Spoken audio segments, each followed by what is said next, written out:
Chevrolet just did something no one at General Motors was supposed to admit out loud.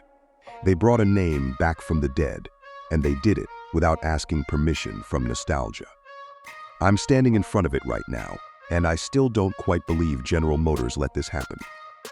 This is Automotive Pulse, and if you've been here before, you know we don't care about press releases or marketing decks. We care about what a car actually means, what it's trying to say about the people who built it and the people who will eventually own one. And this next generation Chevelle SS, presented here as a realistic production concept reflecting where Chevrolet's performance philosophy is believed to be heading, is trying to say something complicated. Because buried inside this platform is a drivetrain decision that Chevrolet insiders reportedly debated for years. One that some engineers apparently pushed back against, and one that changes how this car is meant to be driven at the absolute limit. We'll get there. Right now, let's just look at it. The proportions are the first thing that hits you. Long hood, short front overhang, a greenhouse that tapers back like the metal is being pulled rearward by something invisible. This isn't retro cosplay. The quad headlamp signature is a direct inheritance from the 1970 original, but it's been reinterpreted through thin LED architecture that reads as jewelry rather than nostalgia. The character line running from the front fender through the door isn't decoration. It's aerodynamic language, projected to manage airflow separation at the rear haunch the same way the original Chevelle managed it, with pure sheet metal instinct, decades before anyone had a wind tunnel to prove it right. The stance sits low and wide, wheels pushed toward the corners in a way that tells you weight distribution was treated as sacred. The rear haunches swell outward with real physical intent, not just visual muscle, because underneath that bodywork sits a wider rear track engineered to put power down without drama. Even at rest, this car looks like it's already decided which way it wants to turn. Now the part I promised. The engineering decision that reportedly caused genuine internal disagreement at Chevrolet involves the transmission philosophy. Word is that a segment of the engineering team pushed hard for a dual-clutch unit, something European, something that would win every drag strip comparison video on paper. Chevrolet is believed to have said no. The next generation Chevelle SS is expected to launch with a re-engineered 10-speed automatic paired to a supercharged V8, tuned specifically because Chevrolet wanted the driver to feel torque converter shove, that unmistakable American muscle car surge, rather than the clinical snap of a dual-clutch box. It's a compromise. Some enthusiasts will call it old-fashioned. Others will tell you it's the entire point. Estimated output from the supercharged 6.2-liter V8 sits in the range of 850 horsepower, with internally targeted torque figures crossing well past 750 pound-feet. Numbers that would have been unthinkable for a production Chevelle in any previous generation. This isn't presented as a figure, but industry estimates suggest Chevrolet engineered real headroom into the supercharger sizing, room to grow without redesigning the block. Open the door, and something changes in your posture before you've even sat down. The door itself carries real weight, not artificial heft, the kind of resistance that tells you the structure underneath is doing serious work. Slide into the seat and you're immediately lower than you expect, wrapped in bolsters that were shaped around real spine geometry rather than a showroom silhouette. The steering wheel is small by muscle car history standards, flat-bottomed, wrapped in a suede-like material that grips back at your palms under load.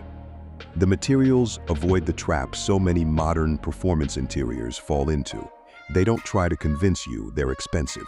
They simply behave like they are.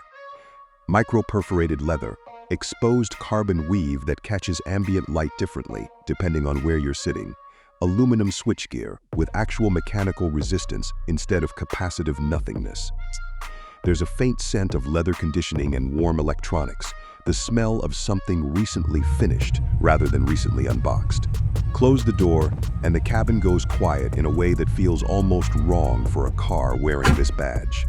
Acoustic glass and dense door sealing are expected to bring highway wind noise down to luxury sedan levels. A deliberate decision, so the V8 has to earn every decibel it eventually makes. The center display sits angled toward the driver, rather than staring blankly at the windshield. integrated into a dash structure that curves protectively around the cockpit instead of stretching flat like a tablet, bolted to plastic. Technology here exists to disappear into the background of your life rather than announce itself. Adaptive driver assistance is expected to handle long-distance monotony on interstate stretches without removing your hands from the wheel, unless you ask it to. Over-the-air updates mean the car Chevrolet ships in year one keeps refining itself quietly in your driveway. Connectivity is designed around getting you back to the road faster, not trapping you in menus. None of it asks you to think about it, which is exactly the point of good technology in a car built around driving emotion. Now started. There's a half-second of electronic priming before ignition, then the V8 catches with a low mechanical cough that rounds instantly into an idle with real physical presence, a chest-level rumble rather than a dashboard vibration. Blip the throttle and the supercharger whine arrives underneath the exhaust note like a second instrument playing counter melody, mechanical and slightly menacing. At idle, it settles into something patient, almost restrained, like it knows it's not being asked for anything yet. Roll into throttle and the sound builds in layers rather than jumping straight to aggression. Low RPM delivers a deep, chesty growl, supercharged and slightly muffled.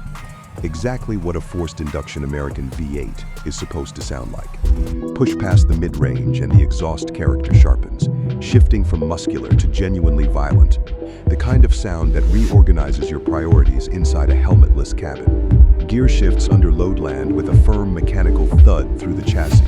Not harsh, but unmistakably physical. A reminder that torque converter automatics tuned this way still know how to hit hard. At the top of the rev range, the supercharger whine dominates entirely, high and urgent, right before the shift cuts it off, like someone closing a door on a thunderstorm.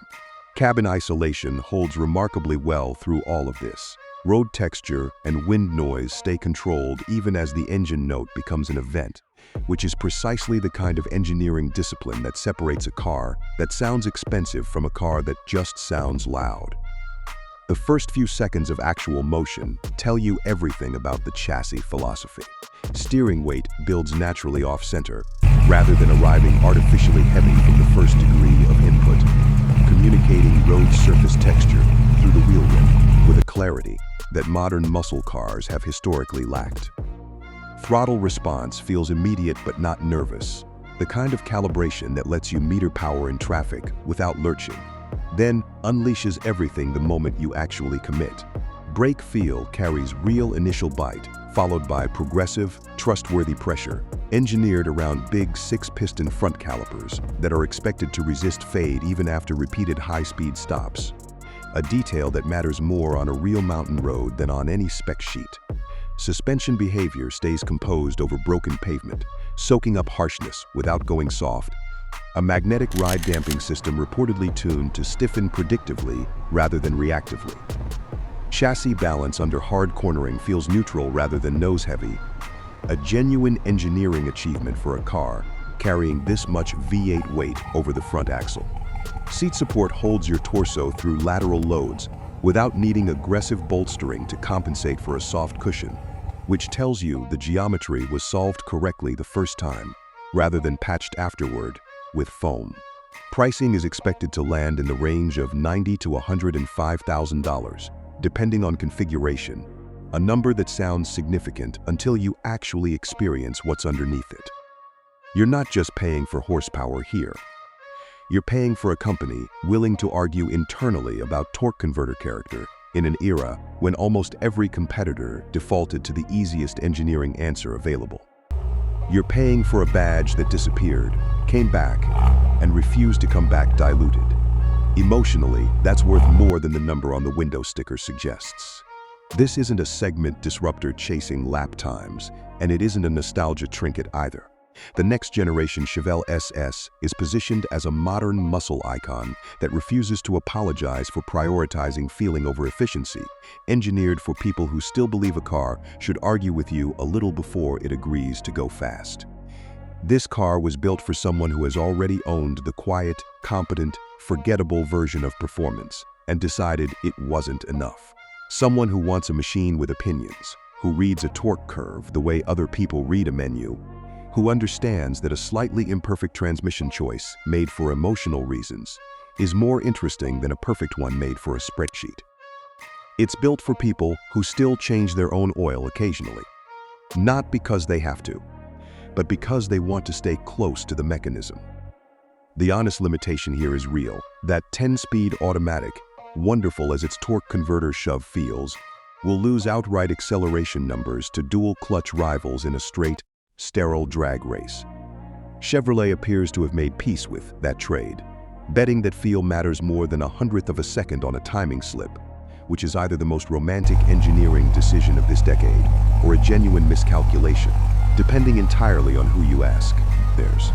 There's a stretch of empty two-lane highway somewhere outside a small American town at dusk, the kind with no traffic and no cameras, where this car stops being a concept and becomes an argument for why muscle cars still deserve to exist. That's where this Chevelle is spiritually correct, not on a closed track chasing decimals, but out where American performance culture was actually born. Everyday usability hasn't been forgotten either. Rear seat space is expected to accommodate real adults for genuine trips. The trunk swallows more than its silhouette suggests, and ride comfort on long highway stretches stays composed enough that this could realistically be your only car, not just your weekend one. Before you go, here's something worth arguing about in the comments, and I genuinely want both sides represented. Does a modern muscle car lose its soul the moment it adopts a transmission engineered for comfort over outright speed? Or is that exact compromise what keeps the emotional DNA of the original alive? There's a real case either way, and if you've got strong feelings on it, subscribe and tell us where you land. This is a car that argues, occasionally disagrees with you, and somehow still ends every drive on good terms.